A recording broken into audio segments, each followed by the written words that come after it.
Помощь в раннем детстве или ранняя помощь описывает широкий спектр услуг, предлагаемых детям с риском задержки развития или с инвалидностью и их семьям. Эти услуги не заменяют и не могут заменить родителей или значимых взрослых ребенка.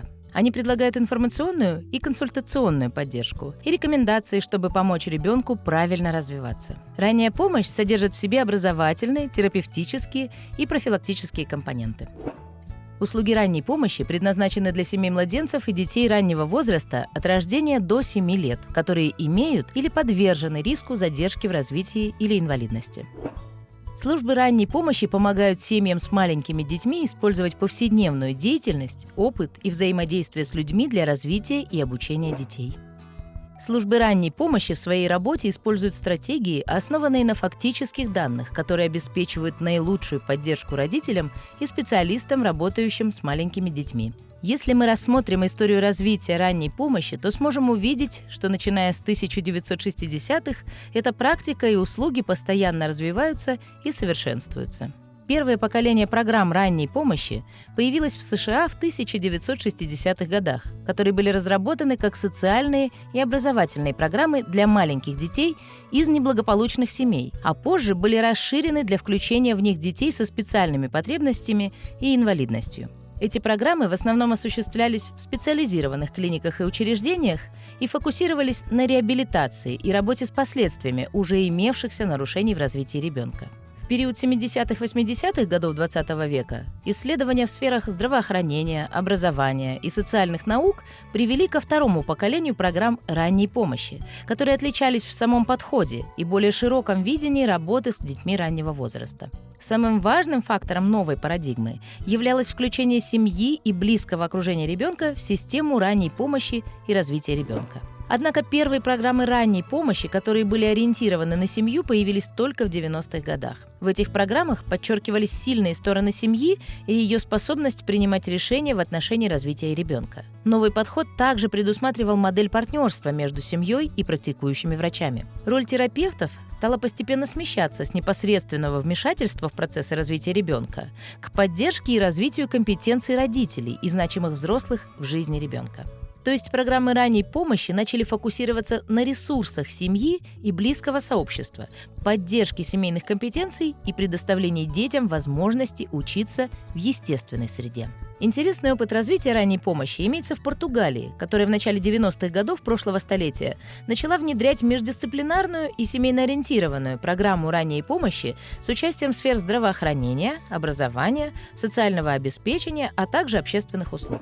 А новая правовая база и правила, принятые в 2009 году, стали фундаментом для разработки национальной системы ранней помощи, которая охватывает всю территорию страны и предназначена для удовлетворения потребностей детей в возрасте от 0 до 6 лет с рисками развития и инвалидностью. Ключевой особенностью этой модели является междисциплинарный и межведомственный подход с усилием роли служб здравоохранения в раннем выявлении детей с факторами риска и отклонениями в развитии. Система предусматривает создание местных групп ранней помощи, в функции которых входит оказание непосредственной поддержки детям и семьям в их повседневной жизни, следуя стандартной методологии вмешательства. В своей работе они соблюдают 3 основных принципа: ориентированность на семью, внимание к сообществу и контексту ребенка, а также профессиональная помощь и поддержка, осуществляемые междисциплинарными командами. Посмотрите 2 видеоролика, которые проведут вас через смену парадигмы РП, которые испытывали изменения в предоставлении методов РП за несколько десятилетий.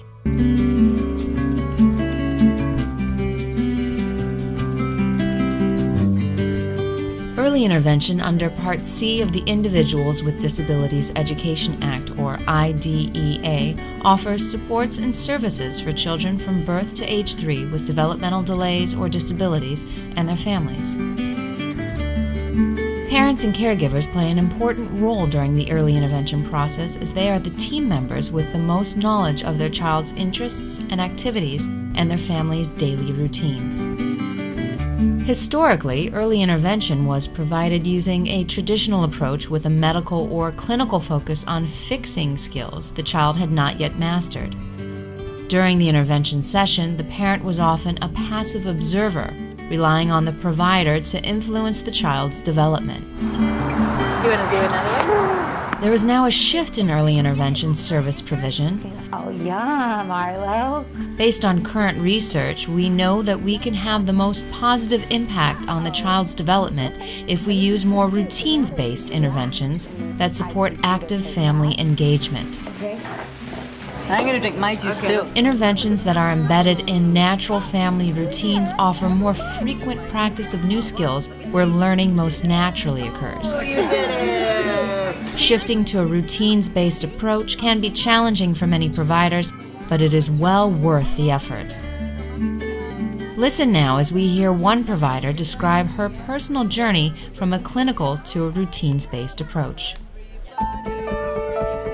When I look back at my professional career, I've had the good fortune to have it span the evolution of early intervention as I see it from the mid-'80s to now. And when I look back, it was much more of a clinical setting, much more of a rehab medical model where the families brought their child to the clinic 2 or 3 times a week and would be in a classroom or individual setting. And when I look back on that, I realized that the onus of the responsibility for making a difference in that child's skills really fell very heavily upon my shoulders because I didn't have the opportunity, or at the time, the responsibility to share with the family what it was that I was looking for the changes to be made at home. And then things changed in the 90s and we made changes to go into the natural setting.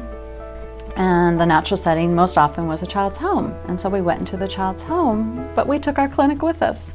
We took our toy bag with us and we took our activities and we brought them into the house and we sat down on the floor and everybody joined in, but I pretty much determined what we were going to be doing, the order we were going to be doing it, and really didn't take into consideration what the family's concerns were, what their priorities were, what their resources were.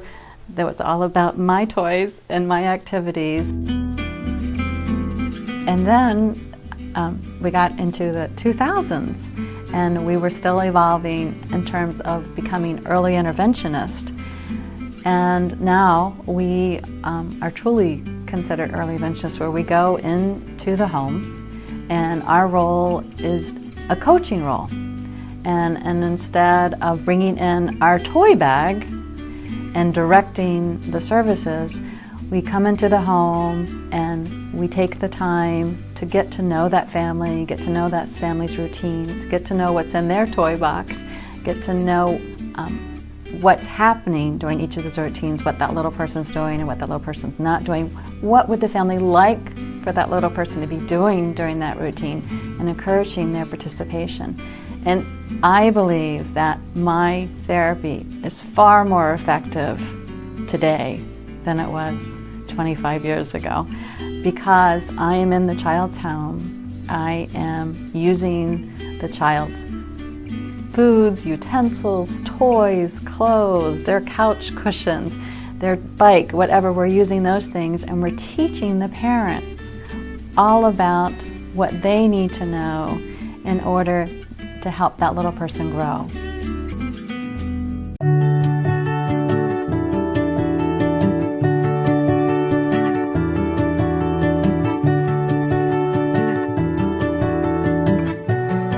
The field of early intervention is maturing. We are learning that when providers support and enhance the confidence and competence of parents and caregivers, it benefits the child's development. By building upon the family's everyday routines and activities, we can individualize early intervention supports and make them meaningful for that family and that child. A routines-based approach helps caregivers understand how to help the child learn and develop during natural activities. The caregiver then continually supports the child when a provider is not in the family's home. Let's listen now as 3 early interventionists share what this all looks like in practice. Okay, you show me how you can do it all by yourself. When I think of myself as a coach with a family, I want to be able to come into that home and sit with a family, get to know that family, get to know their routines, and then look at what can we do within that routine to help support that little one become more of a participant and more active. So when I'm working with a family and using coaching, I want to, engage with that family, interact with them, and understand what's happening during their routines throughout the day. Is that yummy, yummy, yummy? So that we can identify the routine and the times that they can best help their little person accomplish the goals, develop their skills, and be able to do optimally what we would like for them to do. One more time. I want to give them the tools and the education, the knowledge of what are the next steps that they're going to need in order to help their little one continue to do that same activity the next day or the next day. Apple. Apple. Eating an apple? Just like you. Parents sometimes enter into the early intervention system with preconceived notions about what these services will look like. They are under the assumption that a provider will come in and work with their child, focusing on specific and isolated skills that the child may be missing. The caregiver may have been referred by a physician or another agency staff member who does not understand the shift from a clinical to a more routines-based approach. So how do you explain this to families? When it comes to coaching, I oftentimes describe it as I'm going to be on the sidelines helping you know what are the next steps to take. And we're going to look at that together and identify the situation and go, what could we do next? What is he enjoying? What is he delighting in? Son, it's time to clean up. You ready? The provider focuses on supporting every family where they are. This means that each family is looked at individually. Family priorities and uniqueness are celebrated and built upon. This is the starting point for the early interventionist. Oh, sweetie. Well, one of the first things I do when I go into a home is I like to just go in and sit on the floor and look around at what they have and let the mom and the child initiate the activities. I like to see what they spontaneously and on their own pull out to show me. And I think that puts the mom and the child at ease for them to initiate the activities. Which would you like? Do you want the truck or the book? Oh, the book.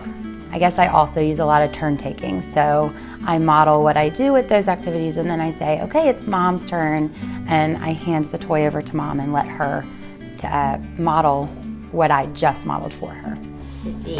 What do you think? When parents have the opportunity to interact with the provider and observe new strategies or activities being used with the child, and then practice those same strategies while the provider offers support or suggestions, the parent gains experience so that he or she can continue using these strategies when the provider is not present. All through the town.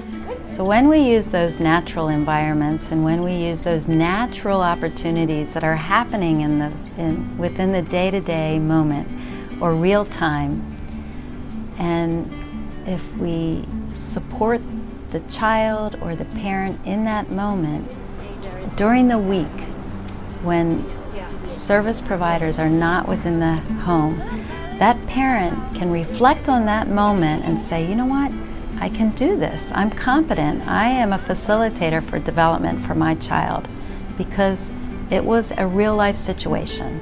And it's something that I can do, and I can generalize it to another area of the child's life.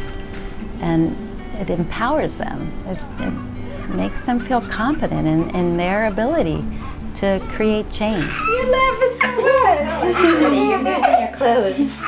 We give you, again, those next steps, those tools, the information, the support that you need, and thereby he's getting much more intervention throughout the week than if we just bring in another person for 1 hour. Can you pull? Pull! I think that my focus has become much more family focused. Now it's more, what does the family want in their life and how do I help the family reach those goals? They're not two separate skill sets. If I want to promote what's valuable, my first role is to find out what are their expectations of that child and what do they want to be able to do with their child and what is a struggle for them in their day-to-day life, in the moment-to-moment. That's what's important to me. Did you have a good time? So it's much more of a shared responsibility. It's not the onus of the responsibility. Making that difference is not on my shoulder so squarely, but it's a shared responsibility, and I've empowered the parent, and they have developed their confidence and their competence, and they're able to explore what it is that they can do to help their little person and to make a difference in their lives, and then they can find the joy in making those differences. Thank you. Thank you. Hug.